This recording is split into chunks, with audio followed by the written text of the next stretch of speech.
Cody Clark, and I am a professional magician and autistic self-advocate from Louisville, Kentucky. And I'd like to share why, as someone who's been self-employed for 6 years and counting, why I feel self-employment is a great option for autistics looking for a job. But first, I gotta remind you all that often the neurotypical definition of success can be a bit too black and white for my tastes. People think you're either rich or you're poor. They think you're either in your own home or still living with your parents. They think you're either in Hollywood or the kind of actor who's secretly also a waiter too. There's not much in between, only black and white.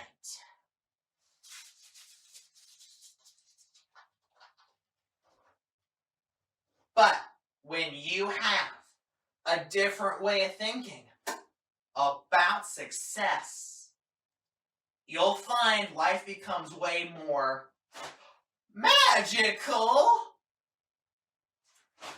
colorful, and way more fun.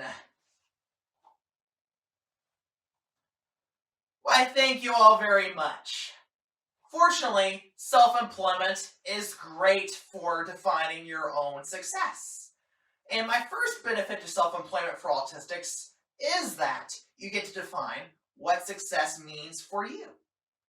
Far too often in the neurotypical world, people think someone at my age of 26 should already be in their own home with their own spouse, already having their first kid, and making at least $50,000 a year to not be classified as a poor failure. And if you don't meet those standards, it is easy to feel like society has rejected you. But when you're self-employed, however, you do not have to listen to those standards. Instead, you define your own standards of success. You decide what that means for you, and you live and die with the results in the way that works best for you. And people understand because entrepreneurs are seen as risk takers anyway. And people are kind of jealous, not just because of being able to take risks, but because of reason number 2. We get paid to indulge in our own special interests.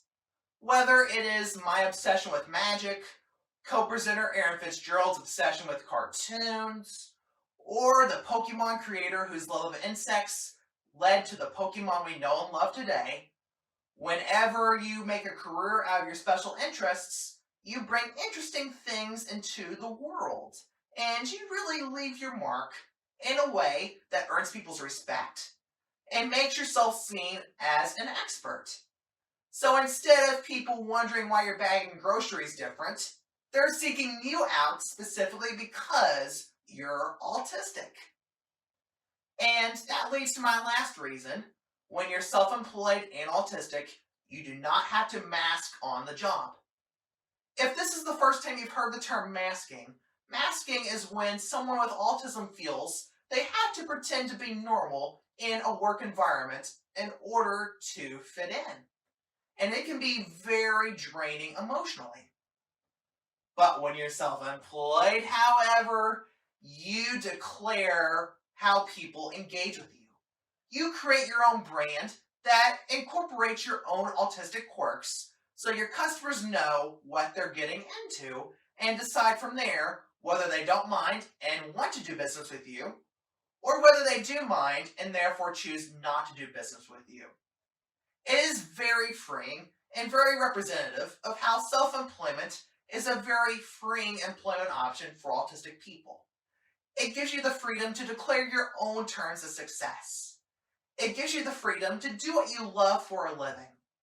And lastly, it gives you the freedom to not have to mask your autism on the job. Thank you. My name is Cody Clark. You may learn more about my magic and advocacy at codyclarkmagic.com.